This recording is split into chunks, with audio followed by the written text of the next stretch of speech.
İsrail ve avaneleri planladıkları bu oyunun başlarına neler getireceğini anlayacaklardır. Mel'un Trump ve Netanyahu rüzgar ekmiş olabilir. Ama şu değişmez bir hakikattir ki fırtına biçeceklerdir. Takbir! Takbir!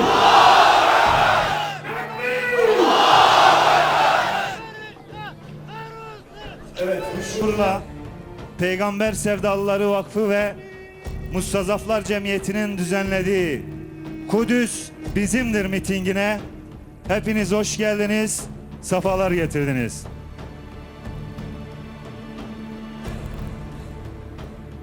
Geli torunun Selahaddin u Şeyh Said.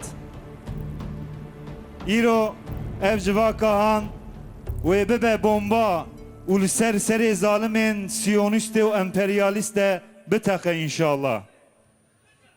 Levra carekidin derdi ümmeti u derdi aksa mübarek liser pişta ve khadiye mazlumu mustezafaye. Em bawerin ev civaka li Ahmedê, li Sakarya, li İstanbul, li Kahire, li Şamê, li Tehranê, li Bagdadê û li temamê welatên İslamê wê bibe vesîla ittifaka ümmetê.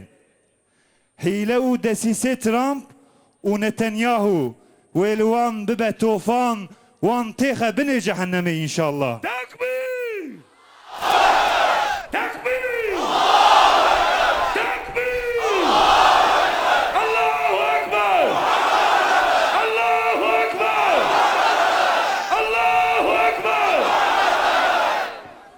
Şimdi Kur'an-ı Kerim tilaveti için ben Hafız Ömer Akgül'ü huzurlarınıza arz ediyorum. Buyurun.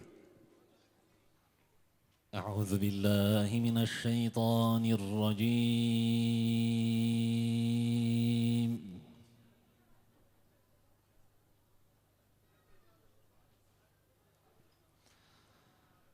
بسم الله الرحمن الرحيم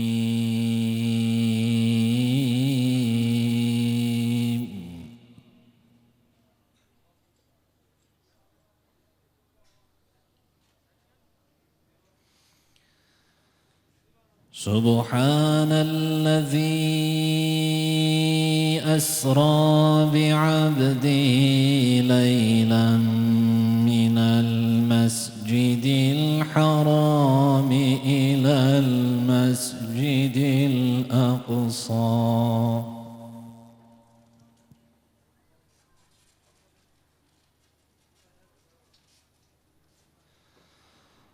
من المسجد الحرام إلى المسجد الأقصى الذي باركنا حوله لنريه من آياتنا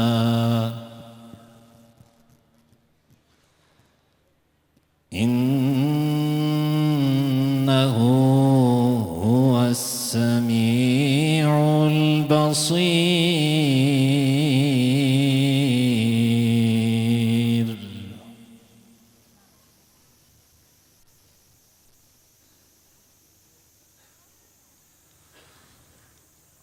وآتينا موسى الكتاب وجعلناه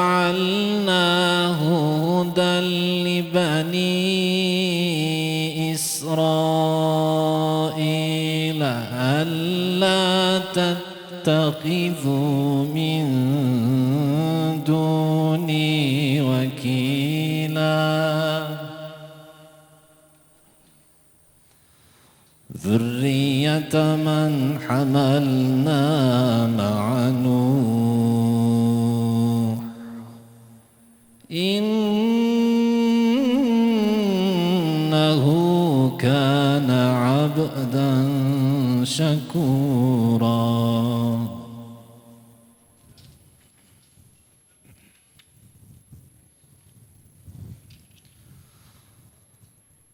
وقضينا إلى بني إسرائيل في الكتاب لتفسدن في الأرض مرتين ولتعلن علوا كبيرا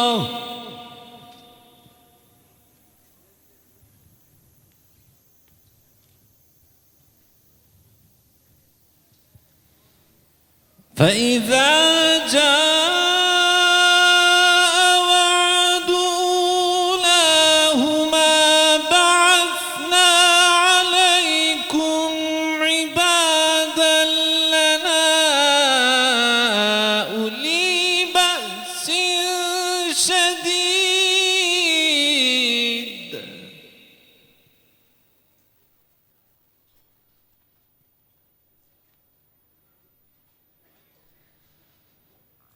فإذا جاء وعد أولاهما بعثنا عليكم عبادا لنا أولي بأس شديد فجاسوا خلال الديار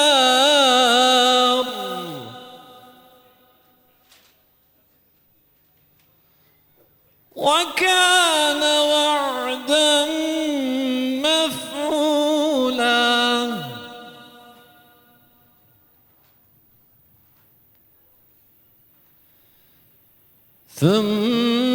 ثم رددنا لكم الكرة عليهم وأمددناكم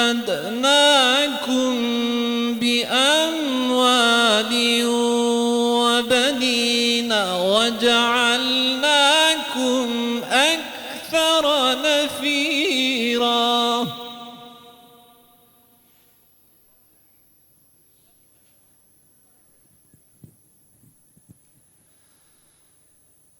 إن أحسنتم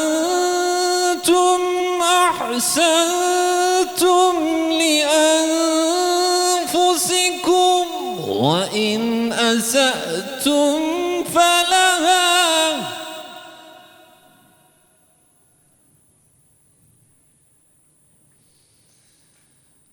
فإذا جاء وعد الآخرة ليسوءوا وجوهكم وليدخلوا المسجد كما دخلوه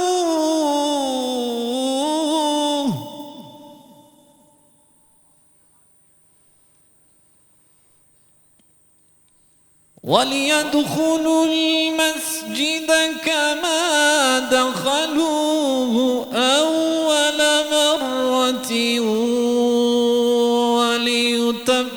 وليتبروا ما علوا تتبيرا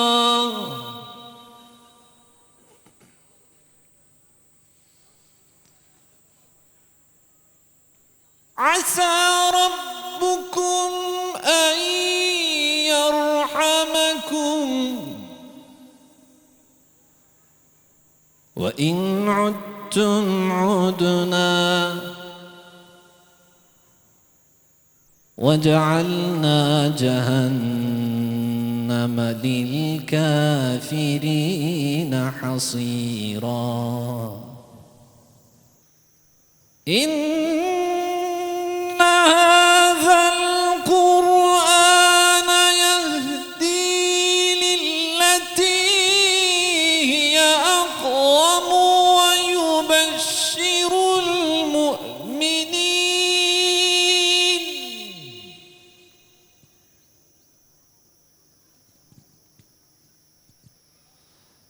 ويبشر المؤمنين الذين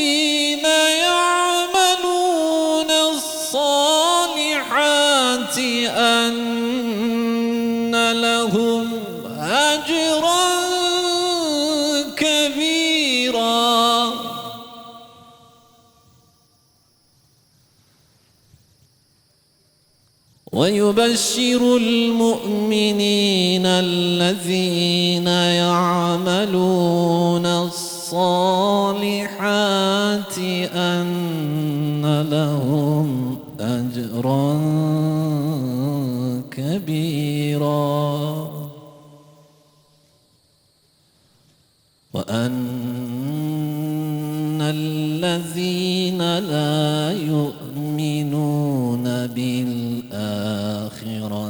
أعتدنا لهم عذابا أليما صدق الله العظيم سبحان ربك رب العزة عما يصفون وسلام على المرسلين والحمد لله رب العالمين الفاتحة.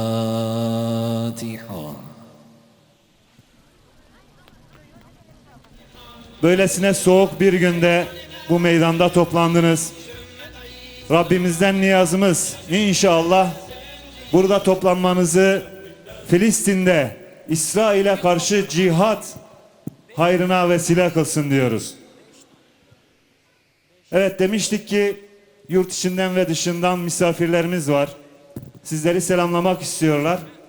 Müsaadenizle ben kendilerini platforma davet etmek istiyorum. Özgür Kudüs Platformu Başkanı ve Mavi Marmara Gazisi Sayın Fikri Karavil. Buyurun. Takbir!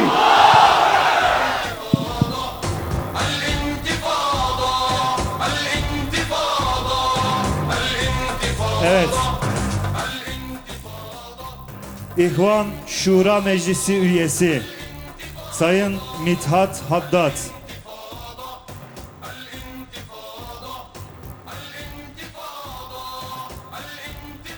Sayın Mithat Haddad, huzurlarınızı arz ediyorum. Buyurun. Takbir! Yine İhvan Şura Meclisi üyesi Sayın Recep Elbenna. Buyurun, huzurlarınızı arz ediyorum.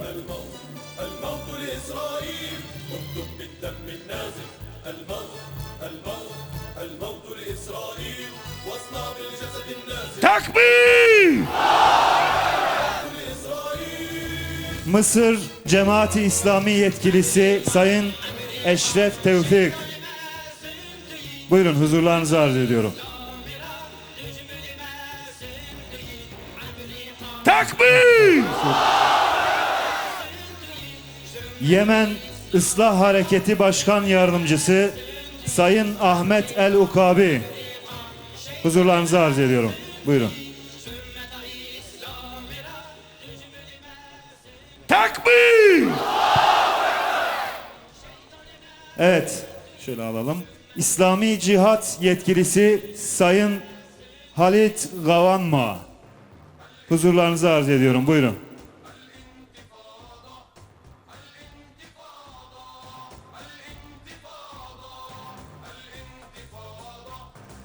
Takbir! Evet, Hamas Dış İlişkiler Sorumlusu Sayın Abdülmu'ti Zakut. Huzurlarınızı arz ediyorum. Buyurun. Takbir! Evet, misafirlerimize tekrar hoş geldiniz diyoruz. Ve sizleri selamlamak istiyorlar.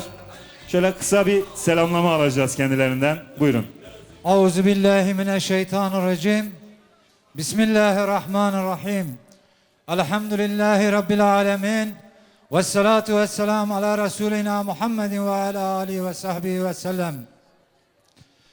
Hamd alemlerin Rabbi olan Allah'a salat ve selam iki cihan serveri Hazreti Muhammed sallallahu aleyhi ve sellemin üzerine olsun. Hazreti Adem aleyhisselamdan Hazreti Muhammed sallallahu aleyhi ve selleme kadar gelen ve Siyonistlerle tevhid mücadelesi veren bütün nebilere ve resullere selam olsun. Selam Zülfikar'ın sahibi Hazreti Ali'ye olsun. Selam Kudüs'ü fetheden Ömerül Faruk'a olsun. Selam ceddimiz Selahaddin Eyyubi'ye olsun. Selam Sultan Abdülhamid'e olsun. Selam Mavi Marmara'ya katılan, genç yaşta şehit olan Furkan Doğan'a ve Diyar-ı Muhammed'imizde yetişen Ali Haydar Bengi'ye ve tüm Mavi Marmara şehitlerine selam olsun. Takbir! Sevgili kardeşlerim, hepiniz hoş geldiniz. Buraya toplanmamızı sakın basite almayın. Peygamber sallallahu aleyhi ve sellem bir kötülük gördüğünüzde onu elinizle düzeltin. Buna gücünüz yetmiyorsa dilinizle bunu haykırın. Buna da gücünüz yetmiyorsa kalbinizle buğz edin. Bu da imanın en düşük mertebesidir buyuruyor Efendimiz aleyhissalatu vesselam. O yüzden bugünkü buraya toplantımız Allah'ın izniyle hazırlık aşamasıdır. Bugün biz dilimizle, bugünkü gücümüz dilimizle haykırmaya yetiyor ve biz bunu yapıyoruz. Allah'ın izni ve inayetiyle eğer bir gün elimizle müdahale etme gücümüz olursa bunu hiçbir fedakarlıktan çekinmeden bütün dünyayı Siyonistlere dar edeceğiz inşallah. Takbir! Allah buraya gelmek isteyip de gelemeyen kardeşlerimize de cihat ecri yazsın. Allahu Teala hepinizden razı olsun. Esselamu aleyküm ve rahmetullahi ve berekatuhu. Evet, teşekkür ediyoruz. Allah razı olsun. Şimdi İhvan Şura Meclis Üyesi Sayın Mithat Haddad, o da bir selamlama yapacaklar. Buyurun. Selamun Aleyküm ve Rahmetullahi ve Berekatuhu. Elhamdülillahi Rabbil Alemin. Ve salatu ve selamu ala eşrafil halk ve seyyidil murselin. Seyyidina Muhammed sallallahu aleyhi ve ala alihi ve sahbihi ecma'in. İkhvani ve ahevatil kiram. أبناء ديار بكر أنقل إليكم تحية الإخوان المسلمين في كل مكان.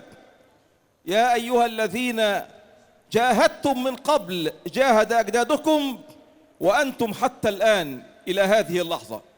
نحن اليوم جئنا إليكم لكي ندعمكم في وقفتكم هذه تجاه ما يسمى بصفقة القرن، أو قل هي جريمة القرن التي يرتكبها الأمريكان مع الإسرائيليين من أجل هضم ما تبقى من أرض فلسطين. وأذكركم بقول رئيسنا محمد مرسي شهيد الأمة. ترجمة. Ey Diyarbakır'ın değerli halkı, hepiniz buraya hoş geldiniz. Sizler Selahaddin el-Eyyubi'nin torunlarısınız.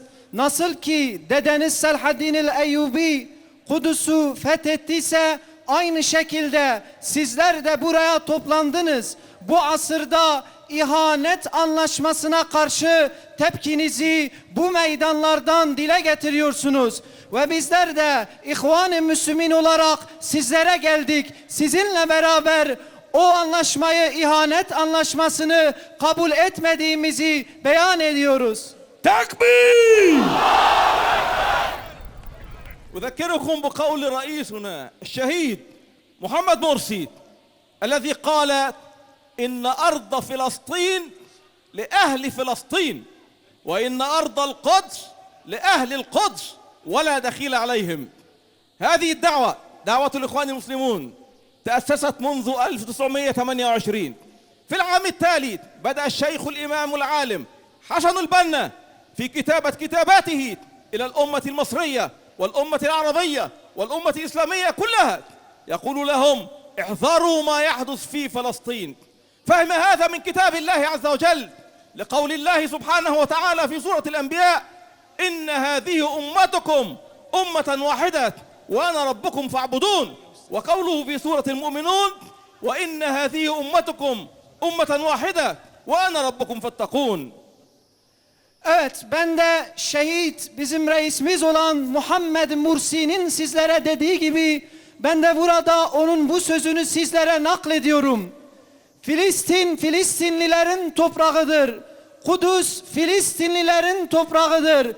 Kudüs, Filistin'in başkentidir. Evet, Hasan el-Benna'nın, İhvan-ı Müslümin'i tesis eden Hasan el-Benna'nın dediği gibi sizlere diyorum. Allahu Teala'nın şu ayetini bizlere nakletmişti. Şüphesiz sizin bu ümmetiniz tek bir ümmettir ve ben de sizin Rabbinizim. Bana ibadet edin diye Rabbimiz buyurmaktadır.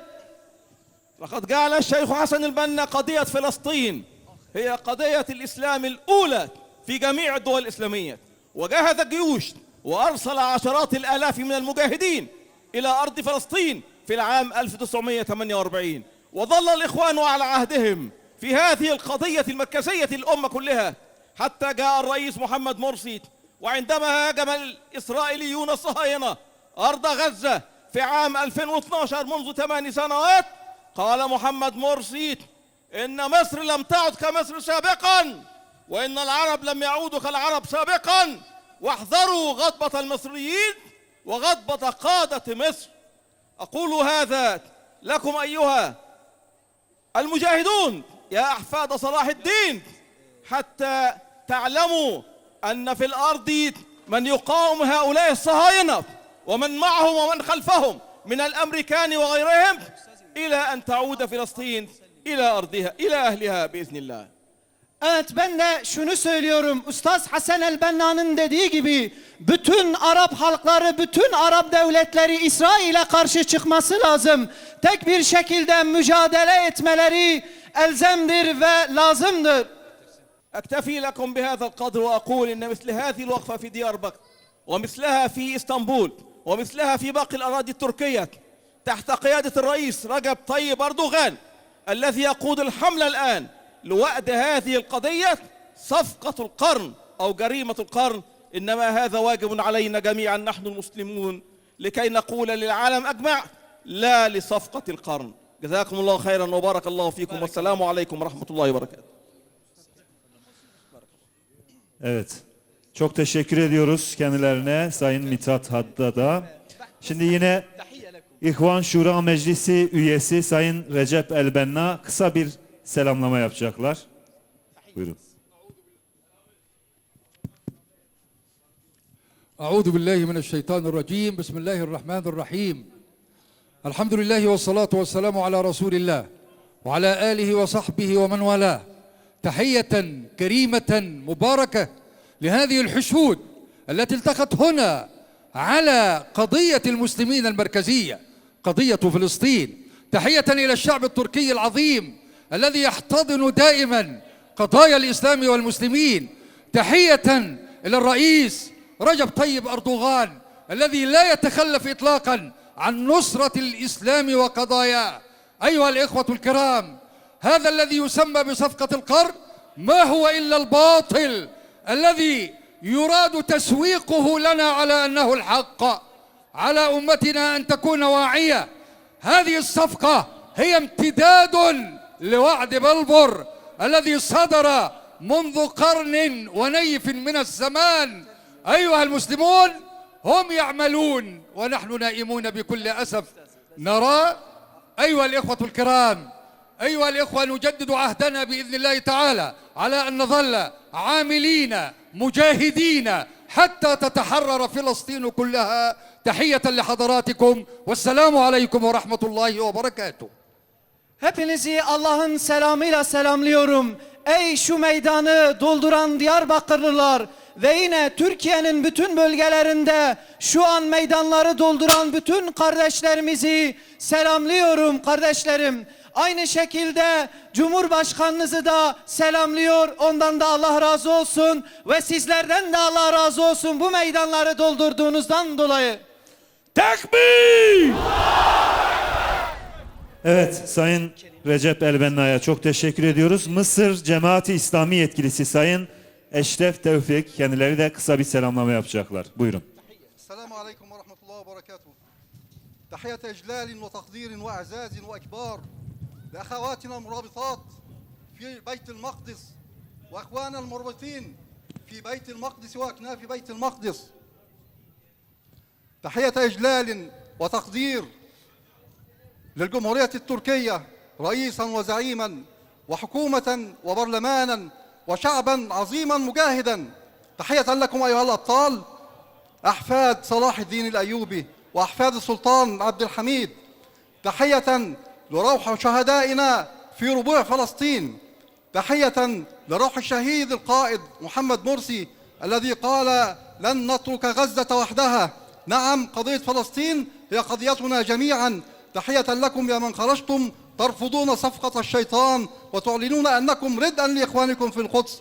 تحية لكم، والقدس لنا ولو كره الكافرون، القدس لنا ولو اعتصموا بترامب والولايات المتحدة فقد اعتصمنا برب العالمين. القدس لنا، والسلام عليكم ورحمة الله وبركاته. Öncelikle sizleri selamlıyor. Daha sonra Filistin'de bulunan mücahit ve mücahideleri selamlıyorum. Ve Türkiye'de Selahaddin el-Eyyubi'nin torunları olarak sizleri, daha sonra Abdülhamid'in torunları olarak batıda da meydanları dolduranları selamlıyorum. Aynı şekilde hükümete de buradan selam söylüyor ve bu anlaşmayı kabul bu ihanet anlaşmasını kabul etmediğinizden dolayı Rabbim sizlerden razı olsun. Kudüs bizimdir, Kudüs bizimdir. Tekbir!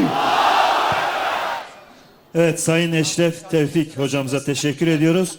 Yemen Islah Hareketi Başkan Yardımcısı Sayın Ahmet El-Ukabi kendileri de kısa bir selamlama yapacaklar. Buyurun. Bismillahirrahmanirrahim. تحية إكبار وإجلال للجمهورية التركية قيادة وشعبا، وتحية خاصة لكم أنتم يا أحفاد صلاح الدين الذي وقفتم هذا الموقف في هذا الحشد الجماهيري الكبير مع قضية الأقصى وقضية القدس وقضية فلسطين، قضية المسلمين الأولى. فشكرا لكم. وفي الوقت الذي تخاذل فيه الزعماء، والنبي صلى الله عليه وآله وسلم قال: لا تزال طائفة من أمتي ظاهرين على الحق لا يضرهم من خذلهم حتى يأتي أمر الله هم في بيت المقدس وأكناف بيت المقدس. Sizlere selam söylüyorum ey Selahaddin el-Eyyubi'nin torunları. Sizler Filistinlilerle beraber bu meydanları doldurdunuz. Onlarla omuz omuza mücadeleye devam ediyorsunuz. Tekbir! Tekbir! Tekbir! Teşekkür ediyoruz. Allah razı olsun. İslami Cihat Yetkilisi Sayın Halit Gavanma kısa bir selamlama yapacaklar. Buyurun.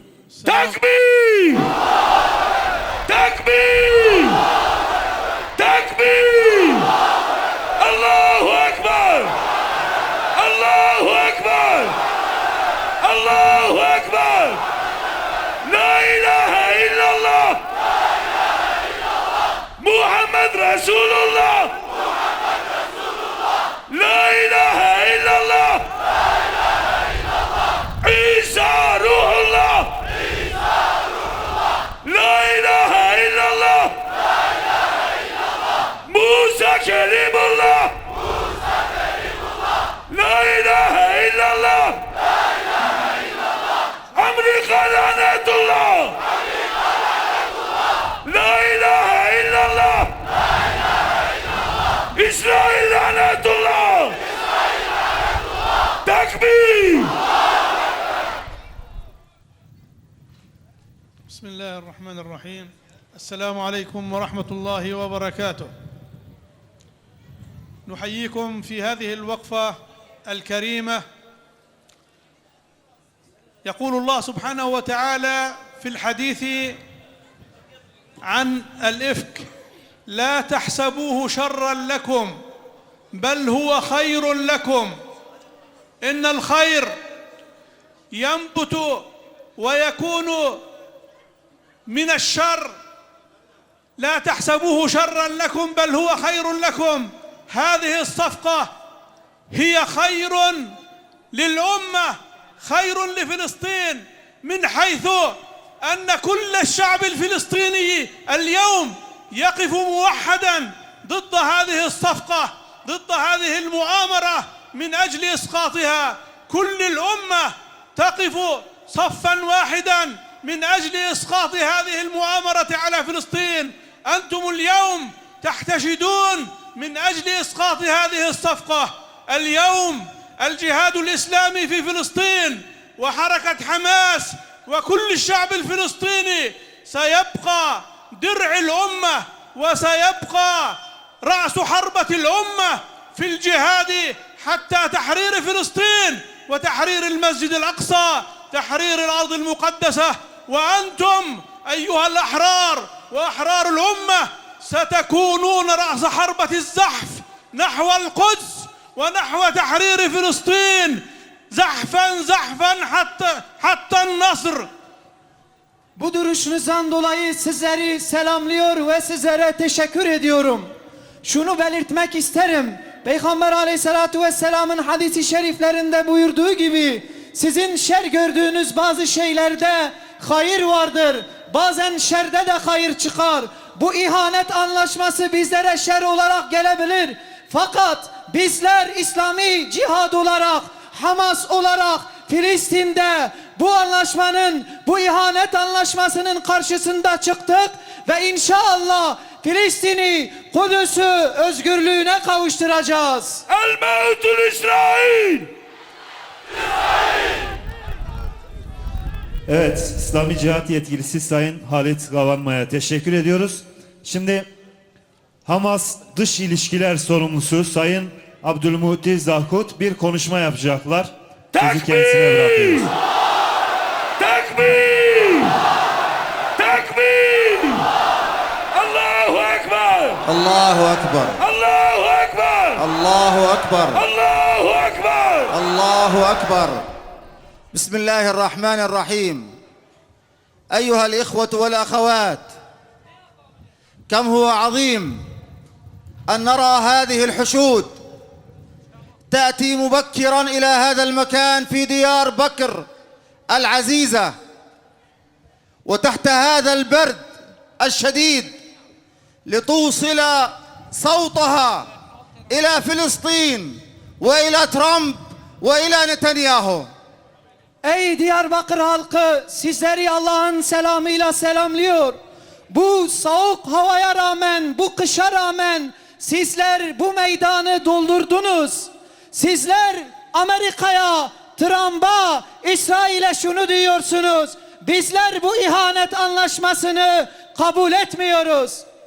تأتون اليوم في ديار بكر العظيمة في تركيا العظيمة، تأتون اليوم لتوصلوا صوتكم الغاضب، صوتكم المسلم، صوتكم يا أحفاد صلاح الدين ويا أحفاد السلطان عبد الحميد.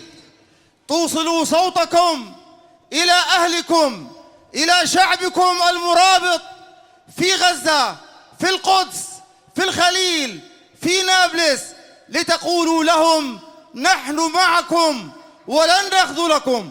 تكبير Ey Salahaddin el-Eyyubi'nin torunları, ey Diyarbakır halkı ve ey Abdülhamid'in torunları, sizler bu meydandan bütün kafirlere, İsrail'e, Amerika'ya sesinizi duyuruyorsunuz. Onların yaptığı bu ihanet anlaşmasını kabul etmediğinizi beyan ediyorsunuz. تكبير تكبير تكبير الله أكبر الله أكبر الله أكبر الله أكبر الله أكبر الله أكبر. الموت لإسرائيل الموت لإسرائيل. تأتون هنا في ديار بكر لتصرخوا في وجه هذا المعتوه ترامب الذي اجتمع هناك في واشنطن مع نتنياهو ومع مجموعة من الخونة سفراء بعض الدول العربية، 3 سفراء للدول العربية، ليعطيهم القدس. اليوم أنتم تصرخون في وجه هذا المعتوه، هذا المجنون، وتقولون له القدس كانت لنا والقدس ستبقى لنا، وقريبا بإذن الله سندخلها فاتحين محررين رغم أنفك. Sizler bu meydanda, Diyarbakır'da, Washington'da toplanan Trump'a, Netanyahu'ya, Araplardan hain olan bazılarına şunu diyorsunuz: Kudüs eskiden de bizimdi, şimdi de bizimdir, gelecekte de bizimdir, sizlerin olmayacak. Takbir! Takbir! Takbir! الموت لإسرائيل! الموت لأمريكا! أيها الإخوة والأخوات، اجتمعوا هناك في واشنطن لينزعوا منكم روحكم وقلبكم التي هي القدس. Ey kardeşlerim, ey bacılarım, onlar Washington'da toplandılar. Sizin kalbinizi sökmek için, sizin ruhunuzu almak için. ولكنكم اليوم وأنتم تقفون هنا في هذا البرد بالآلاف في اسطنبول، في اسكشاهير، في أنقرة، في القاهرة، في كل عواصم الدول العربية والإسلامية، عندما تقفون اليوم هنا تقولون لنتنياهو وتقولون لترامب وتقولون للخونة: القدس هي روحنا، القدس هي قلبنا، القدس هي ماضينا، القدس هي حاضرنا، القدس هي مستقبلنا، وغدا سندخلها بإذن الله جيوشا فاتحين محررين.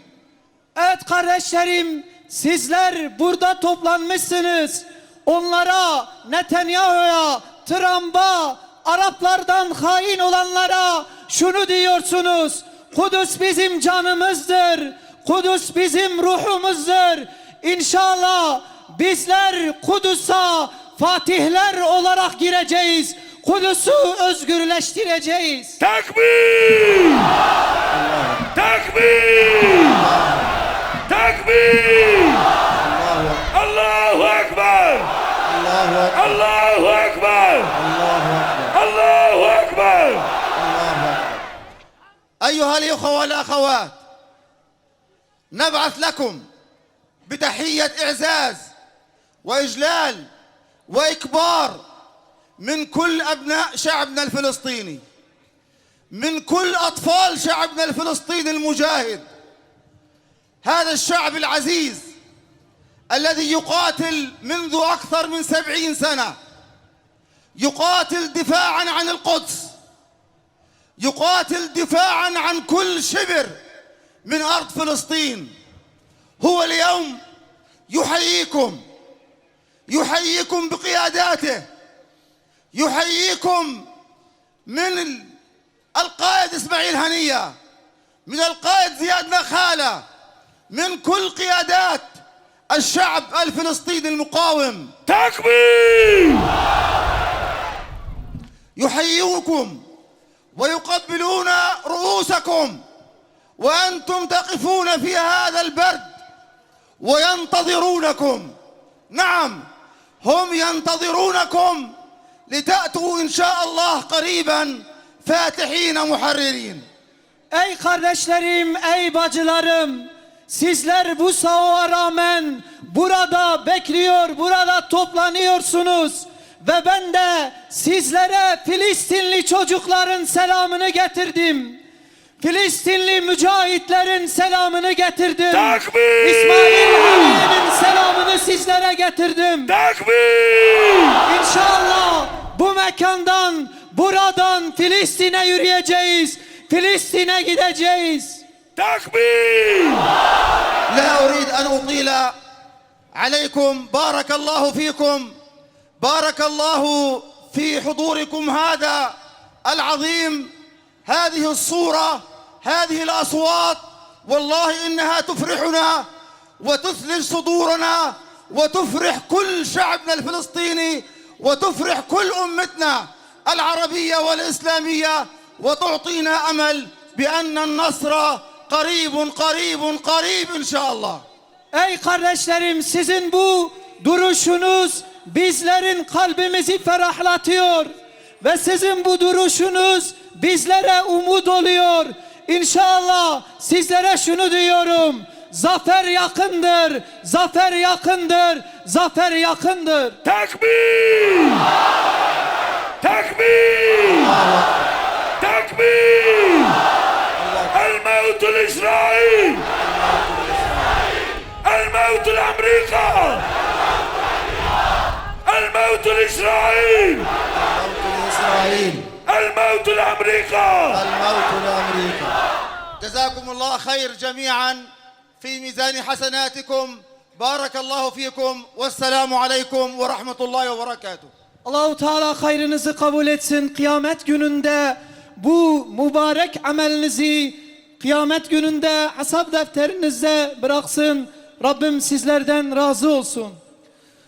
Evet. Bütün konuklarımıza çok teşekkür ediyoruz. Allahu Teala hayırlarını kabul etsin inşallah. Gerçekten Filistin'de büyük mücadele veren bir topluluğun içinden geldiler. Bizleri kırmayıp buraya kadar geldiler. İnşallah bizler de gereğini yapacağız. Evet. Şu anda Yeni Hal tarafında giriş kısmında bir izdiham yaşanıyor. Kapılar biraz geriye açılacak inşallah. Biraz daha geriye gidecek. Yalnız bu soğukta, bu meydanda, girişte izdiham yaşanıyorsa bu İsrail'e ve Amerika'ya verilecek en güzel cevaptır biiznillah. Takbir! Takbir! Takbir! Evet. Ne demişti Necip Fazıl? Yıkılasın İsrail, enkazını göreyim. Sana ülke diyenin yüzüne tüküreyim. الموت لإسرائيل الموت لأمريكا الموت لإسرائيل الموت لأمريكا.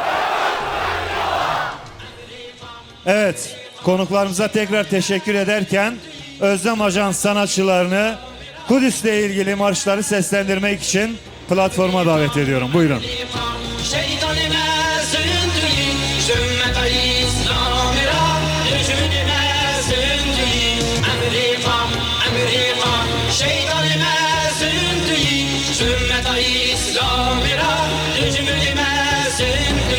Esselamun Aleyküm ve Rahmetullahi ve Berekatuhu.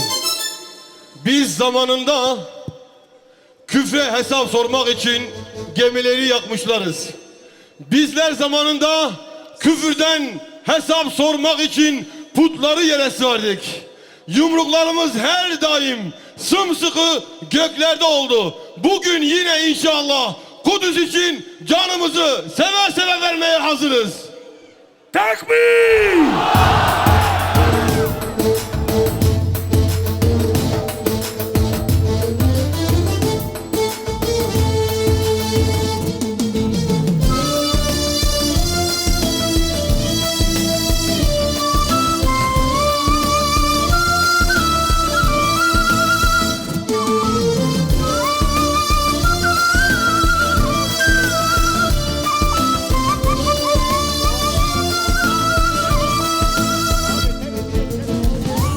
İmha etmek için küfre karşı duran gelsin.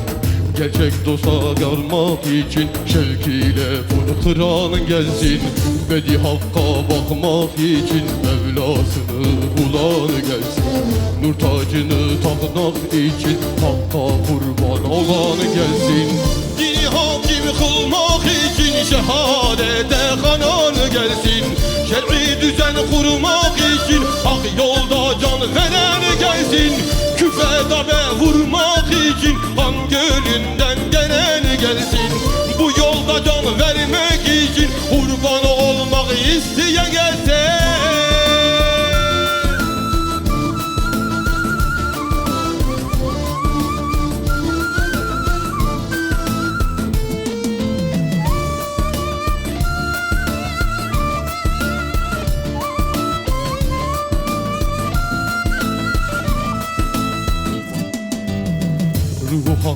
satmak için gül olup da solanı gelsin.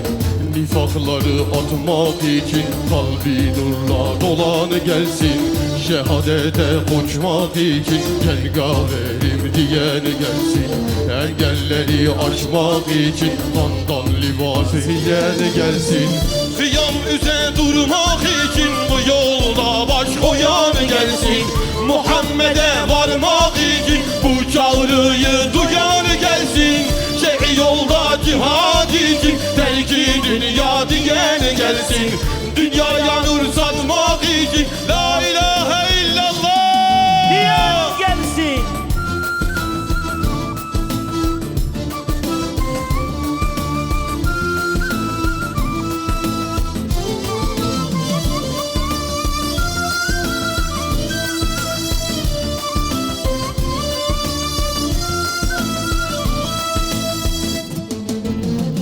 Urfanlara uçmak için feyzi hakla dolar gelsin.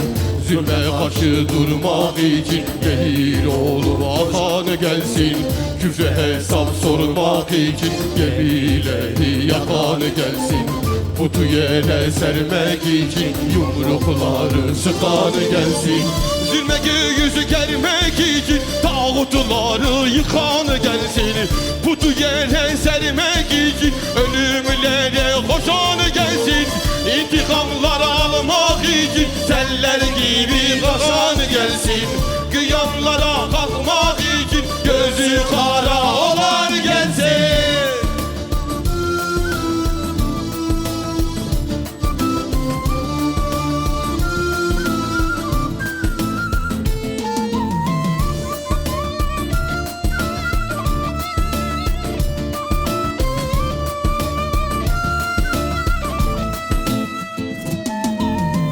Müşrikleri yıkmak için gönlü yara olan gelsin. İman ile ölmek için şeriata uyan gelsin. Nur cenneti görmek için küfre karşı uyan gelsin. Cennetleri almak için canı hakka sadan gelsin. Şirki imha etmek için küfre karşı duran gelsin. Gerçek dosta varmak için şevkiyle bunu kırar gelsin. Fethi Hakk'a bakmak için Mevlasını bulan gelsin. Dur tacını takmak için Hakk'a kurban olan gelsin.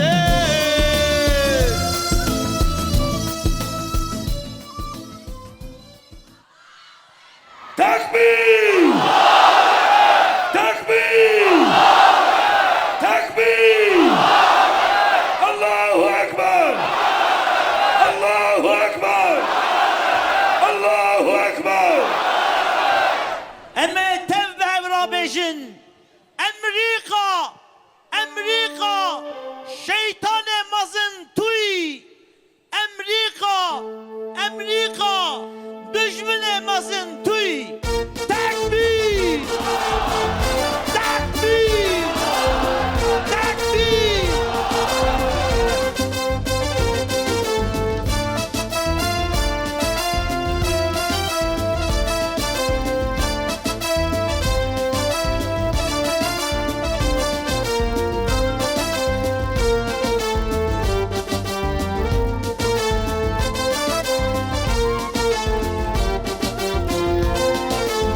Amerika, Amerika, şeytan mezintiyiz. Ümmet Ali İslam'la düşmanı mezintiyiz. Amerika, Amerika, şeytan mezintiyiz. Ümmet Ali İslam'la düşmanı mezintiyiz. Düşmene Kur'an'ı tu, düşmene insan'ı tu. Dırjini khuyna fakir, zulme ra rezan'ı tu. Deccal devre tuyi, fetnal her der tuyi.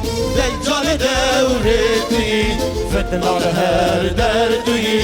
Millet Kur'an Rabbin, خير خازي إنسان ربن لهم بر ظلم كفري دشمن أمري قبن ملة قرآن ربن خير خازي إنسان ربن لهم بر ظلم كفري دشمن أمري قبن Amerika, Amerika Şeytan mezundiş Ümmeta İslamira Düşmeni mezundiş Amerika, Amerika Şeytan mezundiş Ümmeta İslamira Düşmeni mezundiş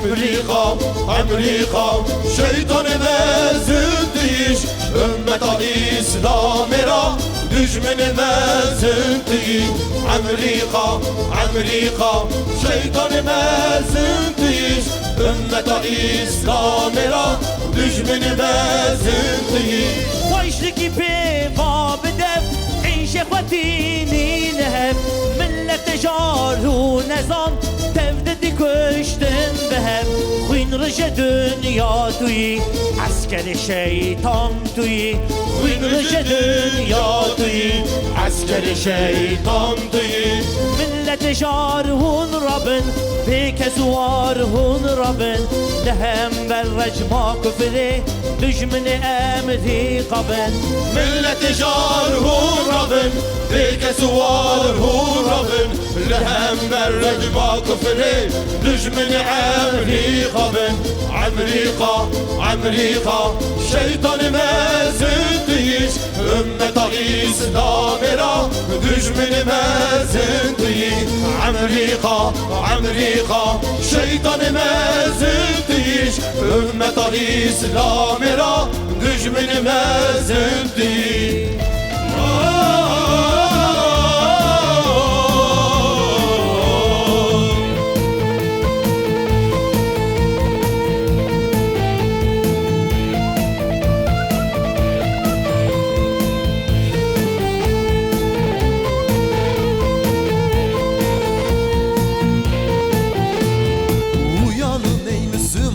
Zalime karşı cihad edin Ey mahkumlar mustazaflar İslam yolunda kıyam edin Ey Muhammed'in neferler çelik yürekli Cengaverler Bir adım kaldı zafere direnişte sebat edin Bir adım kaldı zafere direnişte sebat edin Kırılmadan eğilmeden şehadete gideceğiz Haliyle zulmün tahtını paramparça edeceğiz Haliyle zulmün tahtını paramparça edeceğiz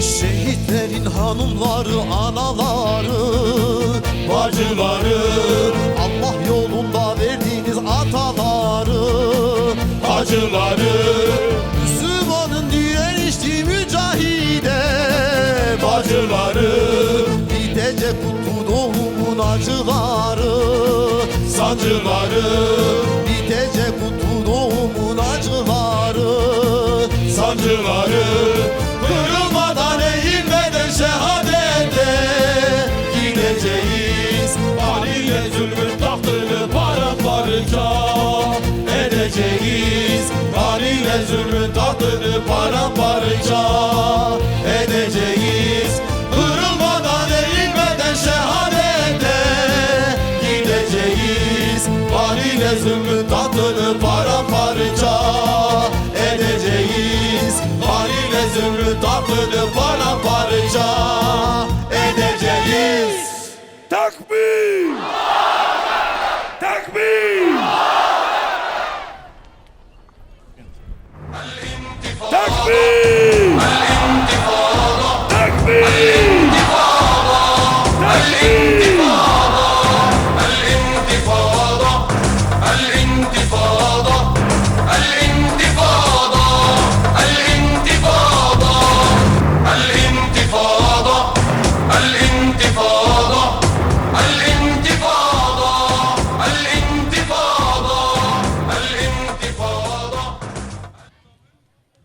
أعوذ بالله من الشيطان الرجيم. بسم الله الرحمن الرحيم. الحمد لله رب العالمين، والصلاة والسلام على رسولنا محمد وعلى آله وأصحابه أجمعين. السلام عليكم ورحمة الله وبركاته. قالي مسلمانا وانت هفده بخير هاتن. قالي عاشق قدسا بيروس أولاد صلاح الدين أيوبي، سلام و رحمت و برکت خدا لوبه. سلام لقدسا پیروز به. سلام لمجاهد قدسا پیروز به.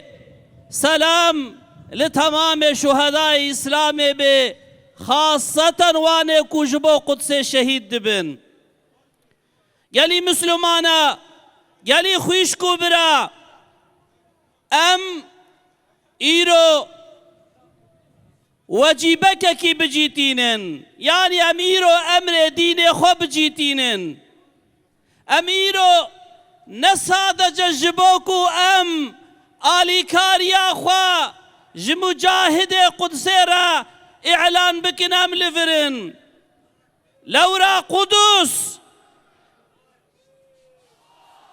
تكبير تكبير تكبير. قدس ناموسا ما مسلمان آیا. قدس امانت رب ما يجمرا.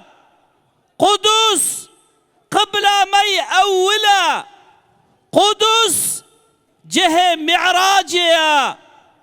قدس جه عزتيا، جه بلندبونا بالخدا ويا. قدس جمرا مسلك کی دینیا. اگر کوئی رو تو کس خودی دیه لقدس نکه، اگر کوئی رو عرب و یا فلسطینی جبا قدس مجادله ندنجی، لسر هر یک جمع مسلمانا واجب اکو ام جبا قدس هر وقت مجادله خو بدومینن. تكبير تكبير تكبير. الله أكبر الله أكبر الله أكبر. خدای تعالی دو قرآن کریم داده بیجه استعیذ بالله انما يعمر مساجد الله من آمن بالله. اوانه کو اهل ایماننا مسجد خدا آباد کن، اعمار دکن. ایرو مسجد الاقصى خروخو پان بویا. ایرو مسجد الاقصى جه عبادت هاتیا گرتن. ایرو مسجد الاقصى دبن اشغال دیا. البته لگور و آیت آهانه لازم لسر هر مسلمانی کو مسجد الاقصى جارک دی آزاد بکے جبو عبادت مسلمانا وکے. تكبير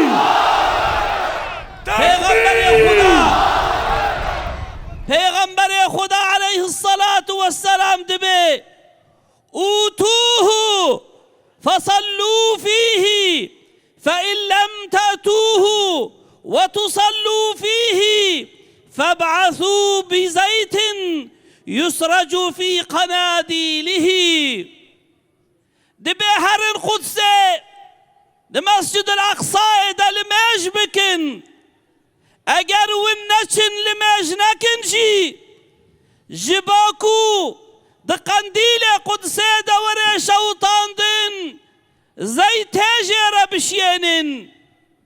يعني معنى في حديث هاني جرك قدس دائما حر وآزاد به جبا عبادت حاضر به هر مسلمان جرك بيترس دو قدس دا عبادت بكن گرک قدس جه عبادت مسلمان به تكبير تكبير تكبير خدا خدا ای خدا الجاش بویت فدا خدا خدا ای خدا الجاش بویت فدا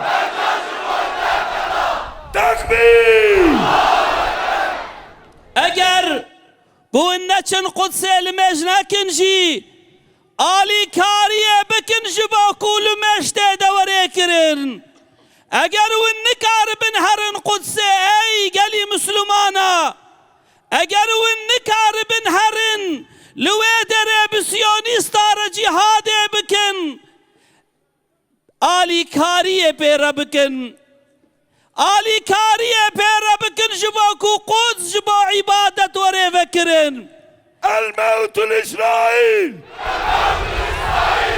الموت لأمريكا الموت لإسرائيل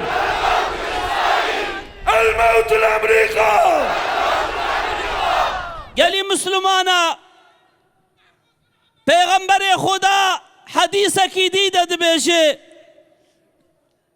دبي من أصبح ولم يهتم بأمر المسلمين فليس منهم چكسي كولي ببي صبح او جبا مسلمانا درد نكشيني او نج مسلمانا يا ايرا مسلمان فلسطين 24 ساعتا جبا آزاديا قدسا بيروس تينا شهيد كرين بيرك فلسطينيا جبا آزاديا قدس جهاد دكن عسكر إسرائيل دراجة بيرك مسلمانا دحوشا مسجد الأقصى دا دسمالا سري وادر دخي والناف دستو بيا دريج دكي عزتها مسلمانا شرفها مسلمانا ايرو لقدسيتي برچقاندن اگر کو ام بوی درد هانه که خودی درد نبن لگور و حدیث ام جو مسلمان بحقین آین قبول کرن تكبير تكبير تكبير گلی مسلمانا شما قدس كتفي حالي شما عالم اسلام ايرو دفي حالي ديا از مسئله که جواره ببیجم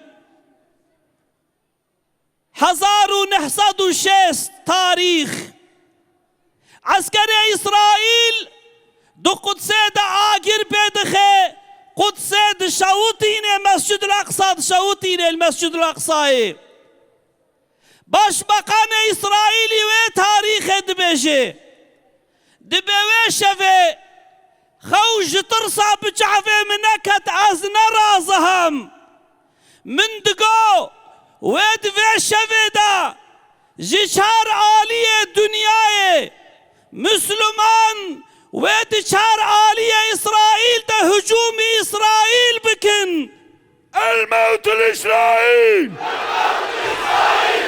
الموت لأمريكا الموت لإسرائيل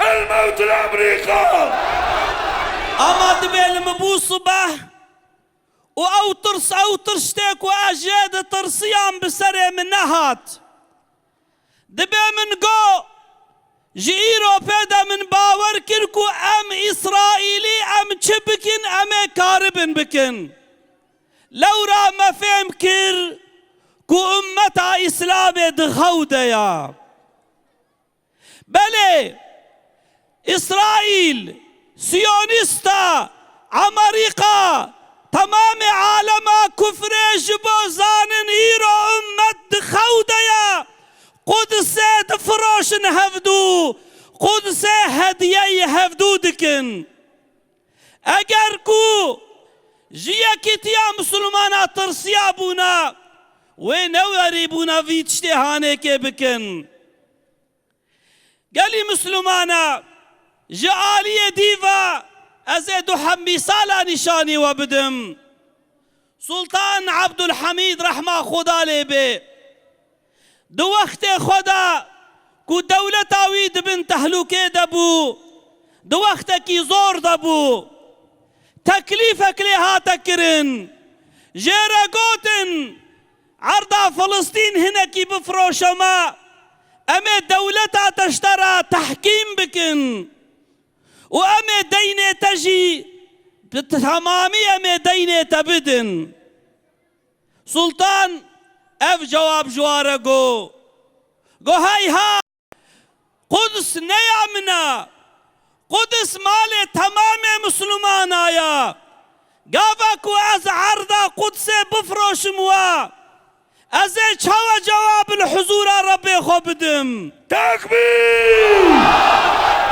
تكبير تكبير قو والله اگر گوشت من پارچه پارچه وری کرن از یک کفرکیج آخا فلسطین از نافروش موا اما ایرو برنن گلی مسلمانا ایرو اسرائیل قدس نش مسلمانات خوازه نش سروک مسلمانات خوازه کی قدس ده اسرائیل ترامپ دفروشه ترامپ ایران قارشی عالم اسلامی تمام مسلمان عادتا تحقیر دکے سروک مسلمان عادتا قبول ناکے عالم اسلام نابینے خود سے بے خودی دبینے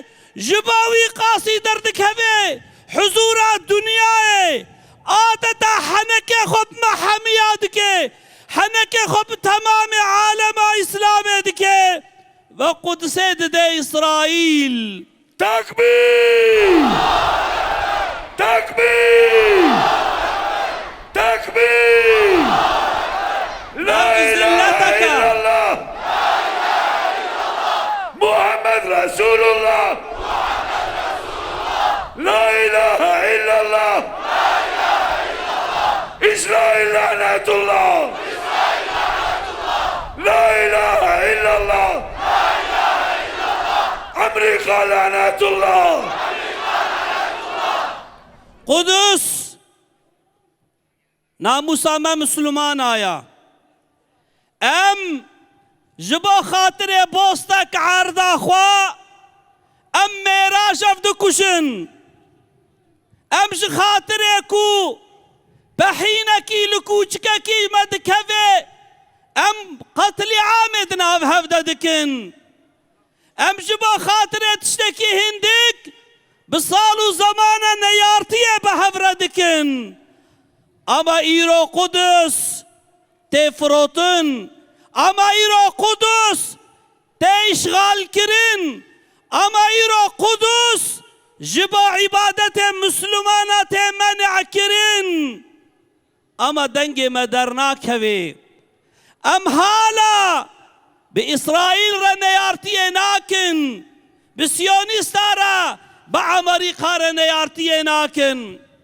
بلكي قوة متنيك وأمهر إسرائيل بوار حربكن ما قالوا قوة متنيك وأم بوار هفالتي جينكن قنا أم بوار هفالتي نكن أم تجارتي نكن ام بنكارن يرو بسلاح خواهرن بإسرائيل را حربكن ما ام نكان بدست براي خو بگرن ما ام نكان دست خوش دست نيار قدس درخن ام بوارا تجارت نكن ما ام نكارن بنيار خوا چما ام نكارن بنفسا خوا ام نكارن بنفسا خوا ام نكارن تركا قولا كي إسرائيل بكن ام نكارن تركا خوارنا كي إسرائيل بكن ام حالا تجارت باردكن دماركت خدا دكان خدا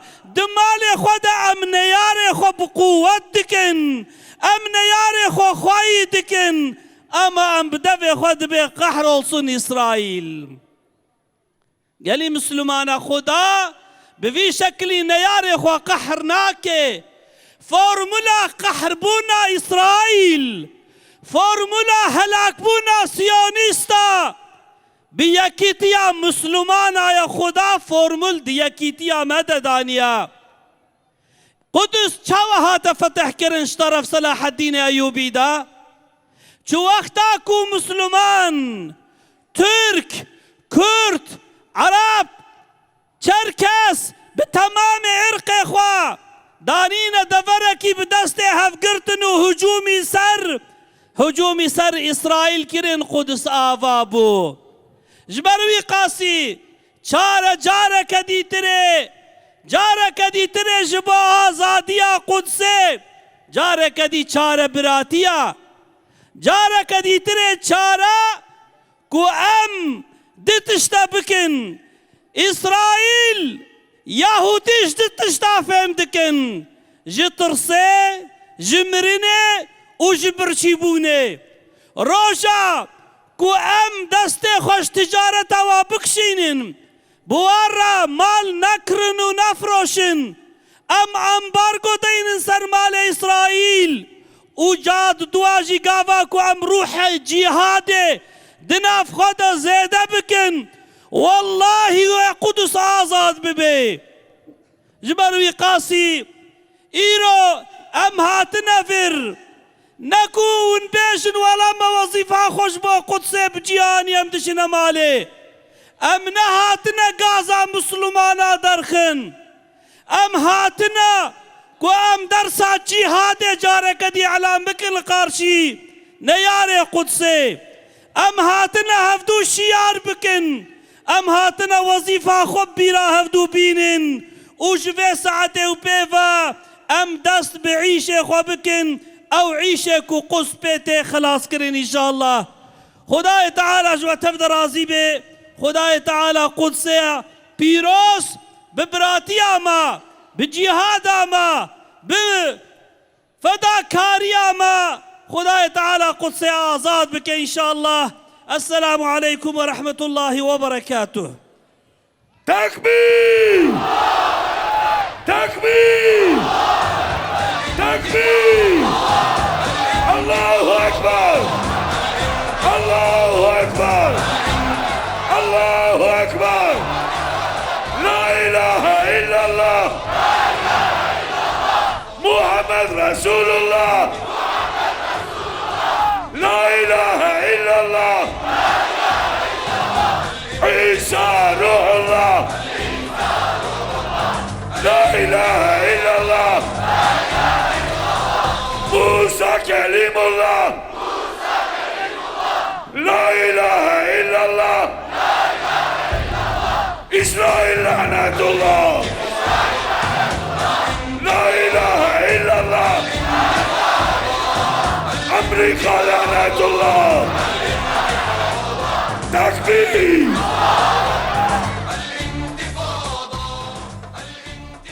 والله الانتفاضة الانتفاضة الانتفاضة الانتفاضة الانتفاضة الانتفاضة الانتفاضة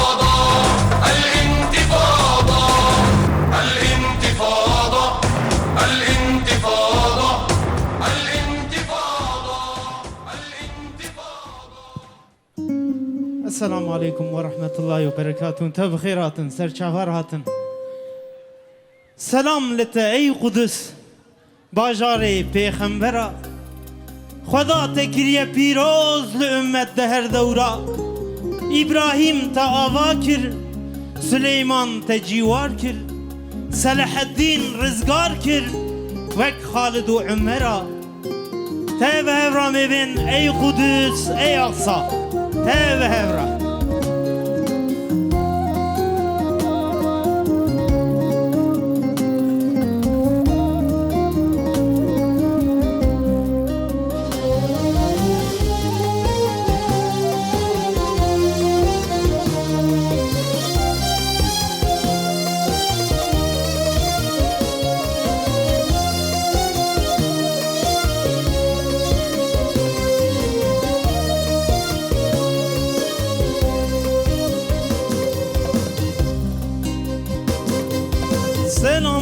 ای قدس باجار پیغمبرا خدا تکریه پیروز ده همت هر دورا ابراهیم تا آوا کرد سلیمان تا جوار کرد صلاح الدین رزگار کرد وک خالد و امبرا ابراهیم تا آوا کرد سلیمان تا جوار کرد صلاح الدین رزگار کرد وک خالد و امبرا بخشا خدای لمت ای قدس روشا دوزا برکه ای قدوس ای افسا نقشا دلای هروه امسکرن جترا ای قدوس بخشا خدای لمت نقشا دلای هروه روشا دوزا برکه مسکرن جترا evin darın jitera Bu mahşeri kalabalıktan sadece önden ses geliyor. Her beraber inşallah eşlik edelim.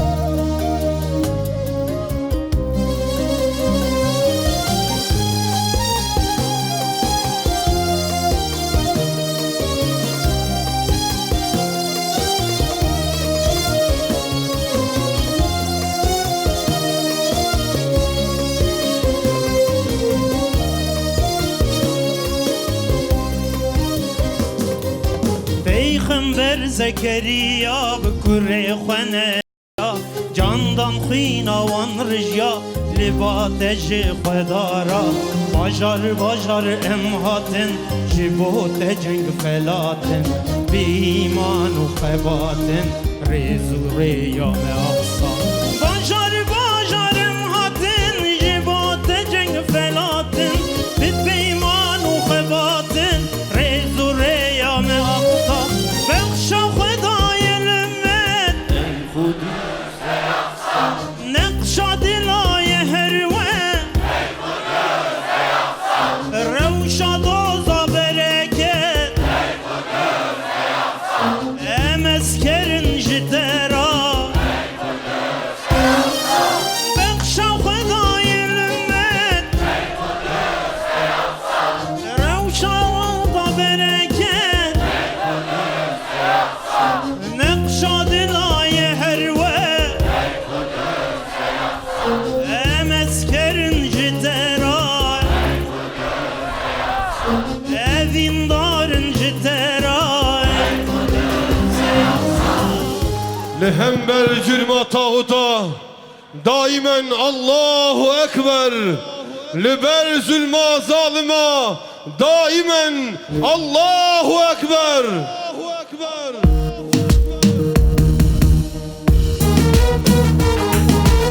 Hele ellerinizi kaldıralım. Hele yumrukları yukarı kaldıralım. Gür bir sesle bana eşlik edelim inşallah.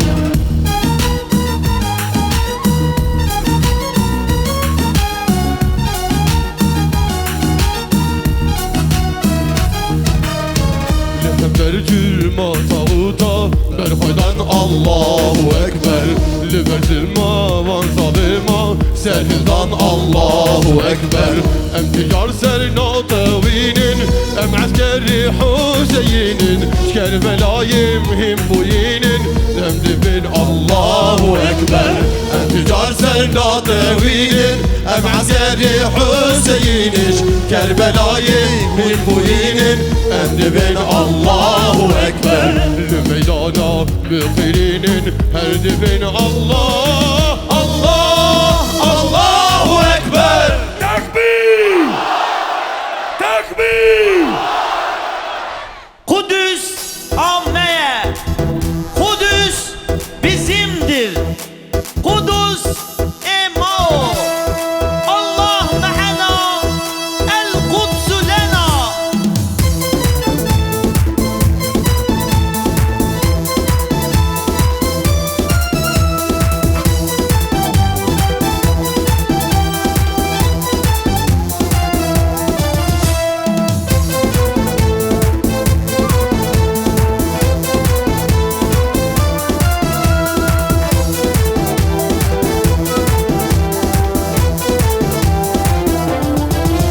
العرض لنا والقدس لنا والله بقوته معنا وجمع الكفر قد اجتمعت لتهزمنا لن تهزمنا العرض لنا والقدس لنا والله بقوته معنا وجمع الكفر قد اجتمعت لتهزمنا لن تهزمنا لن تهزمنا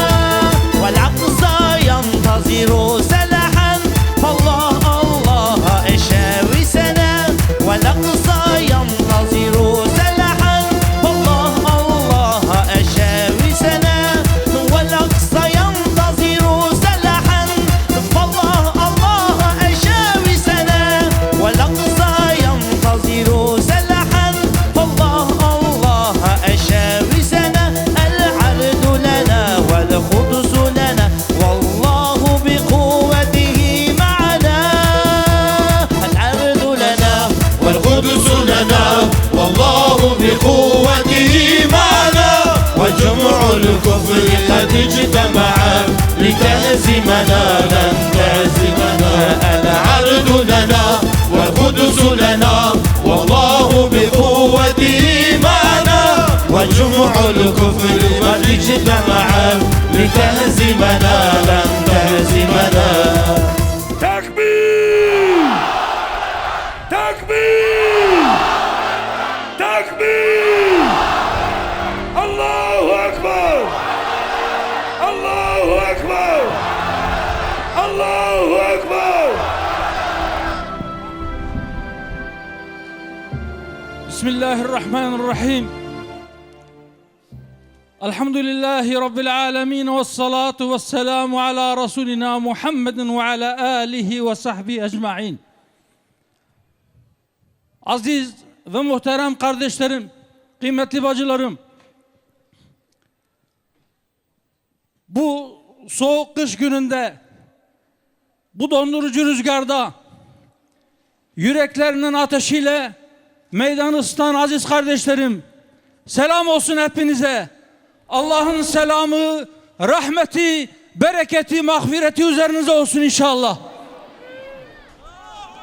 Kardeşlerim, bugün burada işte misafirlerimiz var. Yemen'den, Suriye'den, Mısır'dan, Filistin'den kardeşlerimiz var. Şu dakikalarda İstanbul'da ve Sakarya'da sizin gibi meydanları dolduran kardeşlerimiz var. Kudüs için, Mescid-i Aksa için Rabbim hepinizin ecrini kabul eylesin, ecrinizi artırsın inşallah. Evet, buradan diğer meydanlara da selam gönderiyoruz. Selahaddin Eyyubi'nin torunları olarak Sakarya'ya, İstanbul'a, o meydanlarda Kudüs için toplanan kardeşlerimize selam olsun. Takbir! Takbir! Takbir! İnşallah ümmetin safları Kudüs için Mescid-i Aksa'nın etrafında birleşiyor. Müjdeler olsun. Evet, şer gibi görünen bu mel'un planda inşallah böyle bir hayır çıkacaktır. Rabbimiz böyle bir hayrı bize lütfedecektir. Ümmet ayaktadır. Ümmet kıyamdadır. İnşallah Siyonizm diz çökecektir. Takbir! Takbir! El-mevtul İsrail! El-mevtul Amerika! Evet kardeşlerim, Mescid-i Aksa ilk kıblemiz, yeryüzünde inşa edilen mabetlerin ikincisi ve ibadet maksadıyla ziyaret edileceklerin üçüncüsü. Miracın basamağı ve şahidi Kudüs, Harameyn-i Şerifey'den sonra, yani Mekke ve Medine'den sonra üçüncü haremimiz ve uğruna her türlü bedeli ödemeye hazır olduğumuz kutsalımız. Bundan 3 yıl kadar önce yine bu meydanda Amerika tarafından Kudüs'te büyükelçilik açılmasının açıklanması nedeniyle yine buluşmuştuk. bir miting tertip etmiştik. Yine bu meydandaydık. Aradan 3 yıl geçti. Yine Mescid-i Aksa ve Rabbimiz tarafından mübarek kılınan etrafı için, Kudüs için. O zaman vahdet olursa Siyonizm yok olur. Amerika kahrolur demiştik. Kudüs yine ırkçı Siyonistler ve onların hamisi emperyalist Amerika'nın hain planlarına konu olmakla yeniden dünyanın gündemine geldi. 28 Ocak günü, yani 12 gün önce o kahrolası Amerika'nın Kara Sarayı'nda bir tiyatro sahnelendi. Amerika'nın başkanı sağa sola göz kırpmayı da ihmal etmeden bir plan açıkladı. Kudüs'ün İsrail'in bölünmez ve ebedi başkenti olacağına dair bir ihanet planı. Ve bu planın bağımsız Filistin devleti ve Filistinliler için son şans olduğunu söyleyerek tehdit etti. Bu kez yanlarında bazı İslam ülkelerinin idarecilerini de alarak Kudüs'ü satın alma ve Mescid-i Aksa'yı yıkma planları yapıyorlar. Kardeşlerim, bu planda bağımsız Filistin devleti yoktur. Bu planda iki devletli çözüm de yoktur. Bu planda Büyük İsrail devleti ve onun kontrolünde belki yarı özerk bir Filistin idaresi vardır. Bu plan Filistin'e yöneltilen en tehlikeli planlardan bir tanesidir. Bu plan Filistin'in parçalanması değil, tamamen yok olması ve tamamen işgal edilmesi planıdır. Son açıklanan hain plan, Filistin topraklarının Arap sermayesiyle satın alınarak Siyonistlere hibe edilmesi planıdır. Fakat şunu unutuyorlar. Ey Amerika! Filistin toprakları Alaska değil, satılık değildir. Satın alamazsın. Filistin Arapların da değildir. Filistin bütün İslam ümmetinindir. Takbir! Takbir! Takbir! Mescid-i Aksa ilk kıblemizdir. Kudüs haremimizdir. Evet, uğruna her türlü bedeli ödemeyi göze aldığımız kutsalımızdır. Artık kendimize gelme zamanı gelmedi mi? Ey İslam ülkelerinin idarecileri, ey Müslüman düşünürler, siyasetçiler, akademisyenler, basın mensupları, uyanın. Doğu Kudüs'e razı olduğunuz için şimdi Kudüs'ü bütün olarak istiyorlar. İki devletli çözüme razı olursanız işte böyle planları size dayatırlar. Ve bütün Filistinli kardeşlerimizi Büyük İsrail Devleti'nin vatandaşı olarak yaşamak veya Filistin'den hicret etmek arasında bir tercih yapmaya zorlarlar.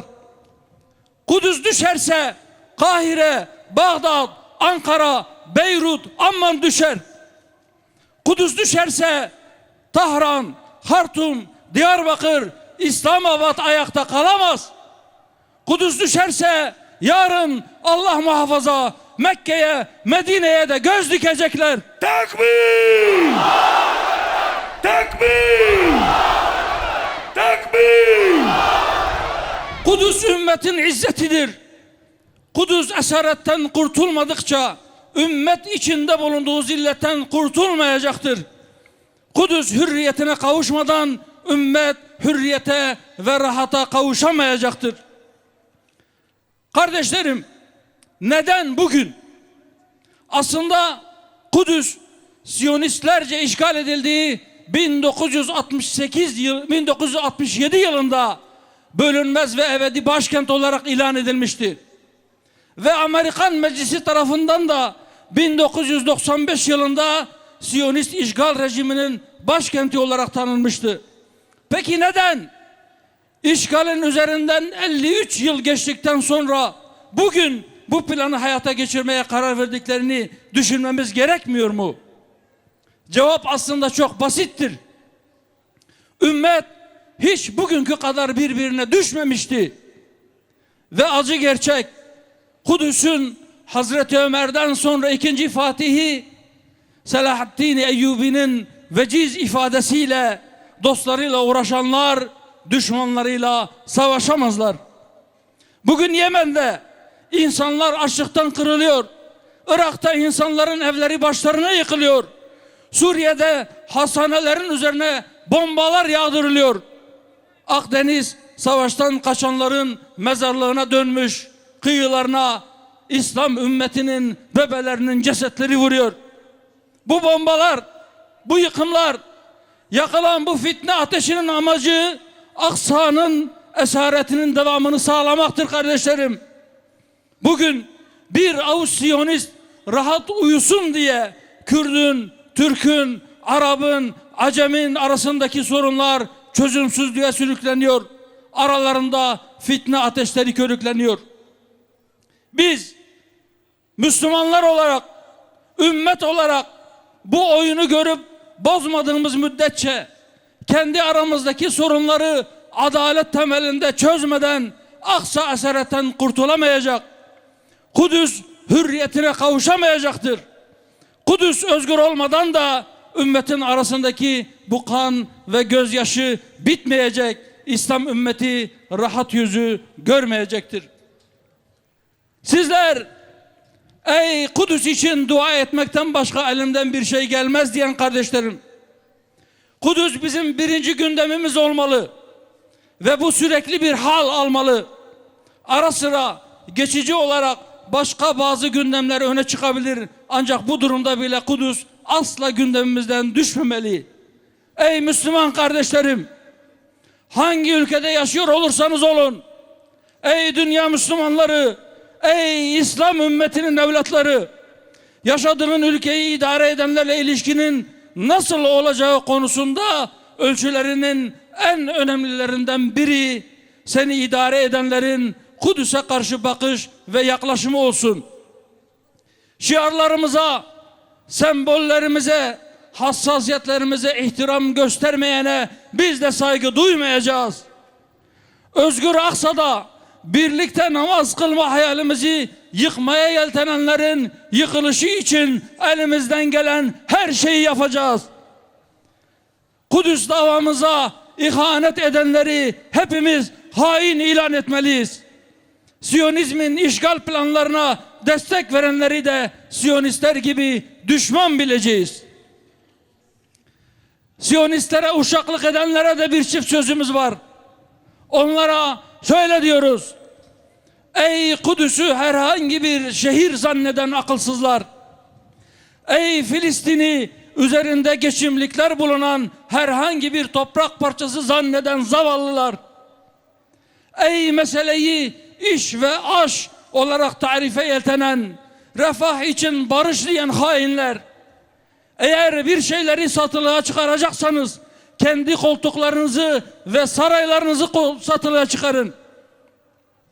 Siyonist işgale karşı direniş hakkı pazarlık konusu olamaz. Mescid-i Aksa ve Kudüs satılık değildir.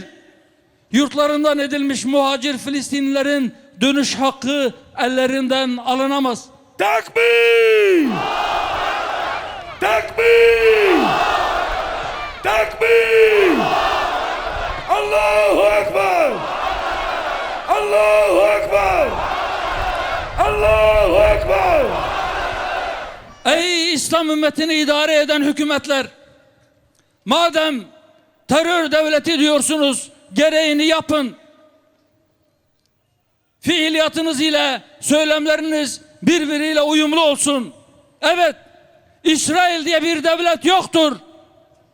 Evet, ideolojisi ırkçı Siyonizm olan, pratiği katliam, işgal ve vahşet olan adında bir terör örgütü vardır. Madem öyle, İsrail! El-Mevtul Amerika! Madem öyle, ey Siyonist terör şebekesini devlet olarak tanıyanlar, terörün merkezinde elçilik açmak nedir? Onların sizin başkentlerinizde temsilcilik açmalarına müsaade etmek ne anlama gelir? Bunu tekrar düşünün ve yanlışlarınızdan dönün. Siyonist terör şebekesini devlet olarak tanımaktan vazgeçin ve onlarla bütün ilişkilerinizi kesin. Varsa ülkenizdeki diplomat kılıklı Siyonistleri derhal sınır dışı edin ve kendi temsilcilerinizi de çekin. Hava sahanızı Siyonistlerin uçaklarına ve onların hava alanlarına giden uçaklara kapatın. Kanunlarınıza değişiklikler yapın. En tehlikeli uluslararası terör örgütü Siyonist çete üyeliğini ve onlara yardım etmeyi suç kapsamına alın. Diğer İslam ülkeleriyle sürtüşmeyin, didişmeyin, savaşmayın. Aranızdaki sorunları konuşarak çözün. İslam birliği yolunda ciddi ve somut adımlar atın. Takbir! Kendi iş sonuçlarınızı bir an önce adalet temelinde çözün. Ve madem Filistin'i devlet olarak tanıyorsunuz, devlet muamelesi yapın.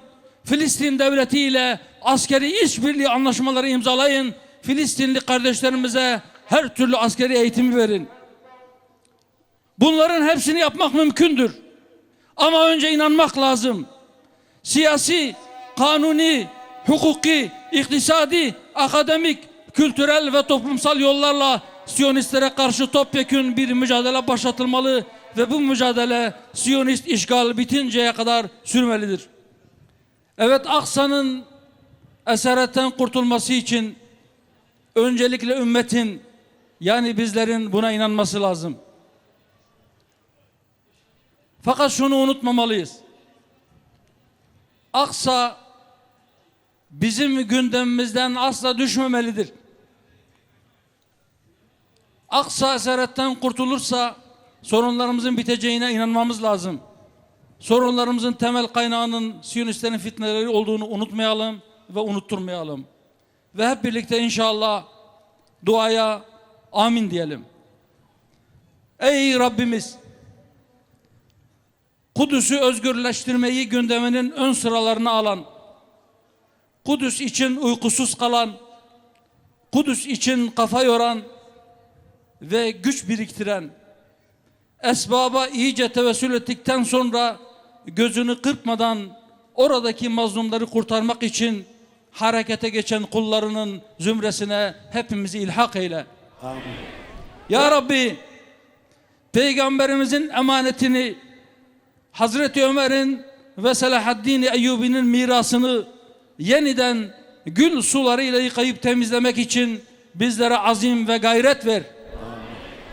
Ya Rab, şu dünya gözüyle Aksa'nın yeniden hürriyetine kavuştuğunu görmeyi ve orada şu meydandaki kardeşlerimizle birlikte namaz kılmayı bizlere ve diğer şehirlerde, diğer ülkelerde Kudüs için kıyam eden, dua eden mümin kullarına nasip eyle. Amin. Velhamdülillahi Rabbil alemin. Esselamu aleyküm ve rahmetullahi ve berekatuhu. Takbir!